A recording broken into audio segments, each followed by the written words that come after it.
그러니까 우리 호모사피엔스가 같은 아종인 네안데르탈하고 결정적으로 다른 게 우리는 추상적으로 상상을 할 수가 있어요. 제가 지금 드리는 말씀의 메타버스는 호모사피엔스가 아주 오래전부터 생각했던 그런 공통된 상상입니다. 그래서 이 공통된 상상으로 우리 인간이 만들어낸 것이 대표적인 게 국가가 있고요. 또 하나가 있는 게 그게 이제 종교죠, 종교.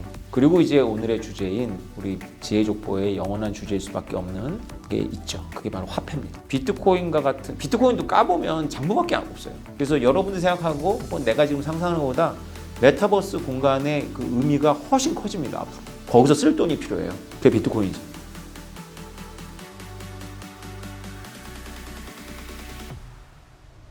안녕하세요 여러분, 새해 복 많이 받으세요. 이렇게 지혜족보에서 새해 첫 영상 찍게 됐습니다. 교수님, 오늘은 메타버스 얘기 해보고자 합니다. 이 비트코인, 더 그레이트 비트코인 책의 12번째 강을 보면 메타버스 수천 년 전 이미 인류 문명과 함께 시작되었다 라고 하셨는데 여기에 대해서 오늘 좀 다루고자 합니다. 먼저 메타버스가 뭘까요? 메타버스는 그야말로 이제 메타라는 말하고 유니버스라는 말의 이제 합성어인데요. 좀 메타라는 말이 약간 이렇게 좀 떨어져 본다 이런 느낌이 있어요. 그러니까 뭐 평행한 우주인 거죠. 근데 그 평행한 우주가 이 현실의 우주랑 가깝죠. 왜냐면 우리 호모사피엔스의 능력 중에 하나가 상상을 할 수 있는데, 호모사피엔스의 놀라운 능력 중에 하나가 그 상상을 객관화시킬 수가 있어요. 각자 각각의 꿈을 꾸면 그건 망상인데 같은 꿈을 꾸는 거죠. 그래서 같은 꿈을 꾸면서 하나의 이 우주를 반영한, 실체를 반영한 가상의 어떤 그런 우리가 사이버 공간이라고 할 수 있는 공간을 만들어냅니다. 그걸 우리는 이제 인터넷 이후의 시대의 특징이라고 생각하지만 원래 우리 조상들이 그런 특징을 갖고 있어요. 그것은 저희 주장이 아니라 인류학자들의 공통된 주장입니다. 예를 들면 스페인에 가면 한 300m, 200m를 들어가야지만 되는 그런 동굴이 있는데, 그 동굴의 천장에 미켈란젤로의 천지창조에 버금가는 벽화가 있어요. 꽤 수작들인데 그거를 15,000년 전에 우리 조상들이 그린 거죠. 생각해보면 되게 이상한 일이에요. 거기에 사람들이 지나다니는 곳도 아니고 그 그림을 보러 일부러 동굴에 들어갈 사람들도 많지 않을 텐데, 그 동굴에 들어가서 낙서한 것도 아니고 염료를 가지고, 그 당시에 염료 구하기 어려웠을 텐데 청초년 색깔을 가지고 아주 그럴듯한 그림을 천장에다 그렸단 말이죠. 그리는 작업도 고통스러웠을 거고, 그리고 그거를 보러 올 사람도 없는데 그걸 굳이 왜 했을까라는 생각을 안 해요. 사람들이 잘 안 합니다. 근데 그거나 지금 우리가 이렇게 사이버 공간을 창출하는 거랑 굉장히 그 비슷한 우리 호모사피엔스의 특징이고요. 우리 BTS 공연을 보기 위해서 전 세계에서 비행기 티켓팅을 하고 오는 현상이나 알타미라 동굴 안에 이렇게 그림을 그리고 그걸 보러 가는 거나 되게 비슷한 현상인 거죠. 그러니까 우리 호모사피엔스가 같은 아종인 네안데르탈하고 결정적으로 다른 게 우리는 추상적으로 상상을 할 수가 있어요. 그러면 메타버스라는 걸 우리가 물론 이제 정의 내리기 나름인데, 이렇게 3D 안경을 쓰고 이렇게 입체 이미지를 보는 거로 한정을 하면 제가 지금 드리는 말씀의 메타버스하고 좀 거리가 있는 거고요. 제가 지금 드리는 말씀의 메타버스는 호모사피엔스가 아주 오래전부터 생각했던 그런 공통된 상상입니다. 그래서 이 공통된 상상으로 우리 인간이 만들어낸 것이 대표적인 게 국가가 있고요. 국가도 공통된 상상의 산물이지, 우리나라가 같은 한국인이라고 그러지 외국에 나가면 같은 한국인을 되게 반가워하지만 나랑 아무 상관이 없는 사람이거든요. 그리고 우리 한국인이라고 하지만 한국말 쓴다 뭐 이런 어렸을 때부터 받은 그런 주입된 교육 외에는 사실은 공통점이 더 있지 않아요. 우리가 특정한 한국 사람을 고르고 특정한 일본 사람을 골라서 둘 사이의 공통점과 차이점을 나열해보고, 특정한 한국 사람을 고르고 특정한 한국 사람을 골라서 둘 사이의 공통점과 차이점을 나열해 봤을 때, 생물학적이거나 여러 가지 봤을 때 오히려 한국 사람하고 일본 사람하고 더 공통될 수 있거든요. 확률로 나타나겠죠. 우연히 더 가까울 수도 있고 더 멀 수도 있는데, 우리는 확연하게 느끼거든요. 일본인은 일본인이고 그거는 평생 가는 거고, 우리는 한국인이고 그것도 평생 가는 거라는 그런 개념을 갖고 있는데, 이게 공통된 상상이거든요. 또 하나가 있는 게 그게 이제 종교죠, 종교.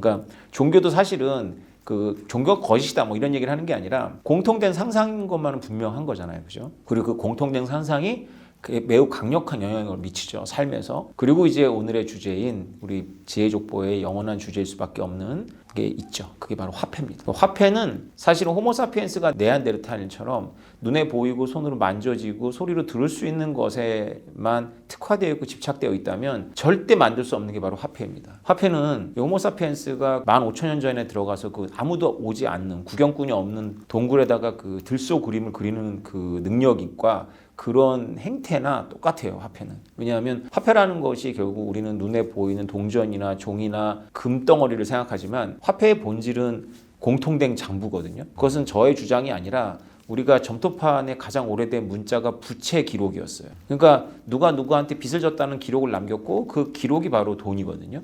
지금 오늘날도 우리가 신용카드를 사용하지만 신용카드가 사실은 내 1년 한 달 동안의 부채 기록이잖아요. 그걸 청산당하고.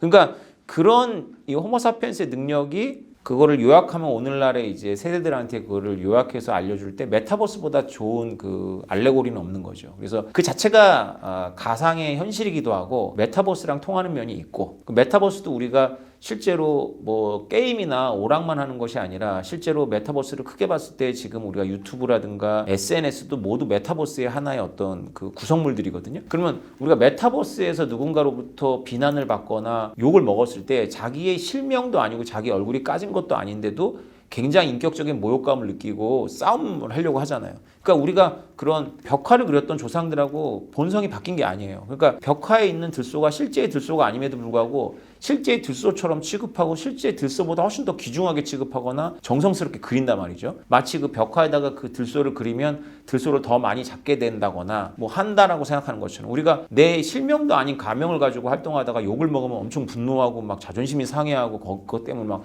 싸움도 하는 것도 사실은 우리가 이 호모사피엔스가 이런 가상의 현실을 현실만큼이나 중시 여기고 심지어는 현실보다 더 중시 여길 수 있죠. 예를 들면 이제 이런 거예요. 우리가 자동차라는 자산이 있는데 자동차라는 자산은 실제로 내 것이다라는 정의가 아주 심플합니다. 내 이름으로 등기가 되어 있어야 내 거예요. 만약에 내 이름으로 등기가 되어 있지 않고 자동차가 점유물에 불과하다면 우리가 길에 세워놓을 수가 없죠. 동유럽이나 이런 데서는 자동차 도난이 되게 심하거든요. 그냥 자동차 세워놓을 수가 없어요. 훔쳐가니까. 근데 우리나라는 자동차 도난이 있긴 하지만 그렇게 걱정 안 해요. 왜냐하면 내 이름으로 등기가 되어 있으니까. 그럼 등기라는 게 뭡니까? 등기라는 게 내 자동차가 길에 세워놔도 될 만큼 강력한 소유권의 정의인데 그거는 가상현실이거든요. 등기 자체가 장부잖아요. 추상적인 장부고. 그래서 이렇게 메타버스라는 거를 좀 더 확장해서 보면 비트코인과 같은 비트코인도 까보면 장부밖에 없어요. 사람들이 코드 쪼가리라고 하는데 사실은 오태민이 누구에게 보냈다라는 기록의 합이 바로 비트코인이거든요. 그래서 우리가 호모사피엔스의 이런 벽화를 그렸던 그런 만 몇천 년 전에 배고팠을 텐데 물질도 풍부하지 않았을 텐데 예술 혼일 수도 있죠. 혹은 종교적 의뢰일 수도 있는데 중요한 건 제가 혹시 예술의 열정이나 종교적 어떤 그런 거를 부정하거나 그거를 얘기하려는 게 아니라 그것이 어찌됐건 가상의 현실을 현실만큼이나 중요시 여기는 속성이 우리한테 있다는 거예요. 그것이 오늘날 우리가 눈에 보이지 않는 비트코인을 만들어낸 그 속성하고 연결되는 거죠. 결과적으로는 메타버스가 중요한 게 아니라 메타버스의 좀 근본적인 그 개념, 우리가 공통된 상상으로 갖고 있는 무언가가 이미 수천 년, 수만 년 전부터 있었고, 그렇죠.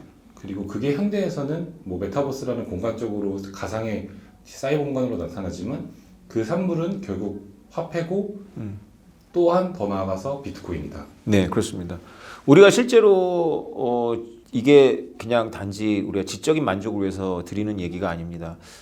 수에즈 운하가 막힐 수 있거든요. 현실의 무역은 현실의 한계 때문에 영향을 받아요. 지정학이라든가 이런 것 때문에. 그래서 항공모함도 필요하고 그렇게 하는데 만약에 우리가 메타버스라는 공간을 심리스하게 만들어낸다. 예를 들면 이런 상상을 해보자고요. 싸이월드와 NC소프트의 리니지와 유튜브와 그 다음에 X, 옛날 트위터, 페이스북이 심리스하게 이렇게 서로 연결된다.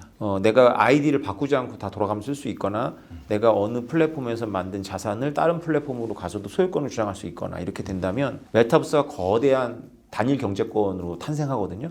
그러면 현실의 경제는 이렇게 수에즈 운하가 막힐 수도 있고 호르무즈 해협이 차단당할 수도 있고 말레카 해협이 차단당할 수도 있을 때 메타버스에서는 그런 차단 없이 신원과 자산이 이동을 할 수가 있어요. 어마어마한 경제가 창출됩니다. 단지 게임을 한다거나 뭐 영화를 본다는 수준이 아니라요. 메타버스 공간에서 내가 획득한 학점, 학위가 지금보다 훨씬 더 글로벌하게 쓰일 수 있죠. 우리는 꽤 괜찮은 나라에 살기 때문에 우리나라에 있는 대학에서 학위를 받는 것이 우리한테는 의미가 있잖아요. 근데 만약에 아프리카의 어떤 나라를 생각해 봅시다. 그 나라에서 누가 그 나라에 무슨 대학을 나와서 학위를 받았다 그러면 우리가 인정해 주나요? 우리는 그 대학 이름도 모르잖아요. 그죠? 그 대학 자체가 사기일 수 있다는 생각을 우리가 한단 말이죠. 마찬가지로 역지사지로 생각해 보면 우리나라에서 우리가 대학을 나와도 외국인들은 그렇게 생각할 수가 있단 말이에요. 근데 메타버스 공간에서는 그게 다 오픈되고 공개되니까 메타버스 공간에서 이런 교육 과정을 이수하고 그렇게 내 아바타가 그 학위를 받으면 그 아바타의 신원이 나하고만 연결된다는 게 입증이 되면 그거는 보편적으로 인정을 받을 수가 있거든요. 그래서 여러분들 생각하고 혹은 내가 지금 상상하는 것보다 메타버스 공간의 그 의미가 훨씬 커집니다. 앞으로. 거기서 쓸 돈이 필요해요. 그게 비트코인이죠. 방금 이제 메타버스와 또 이어져서 비트코인까지 말씀 주셨는데 이 얘기는 좀 더 길어질 것 같아서 2부에서 좀 더 질문을 드리도록 하겠습니다.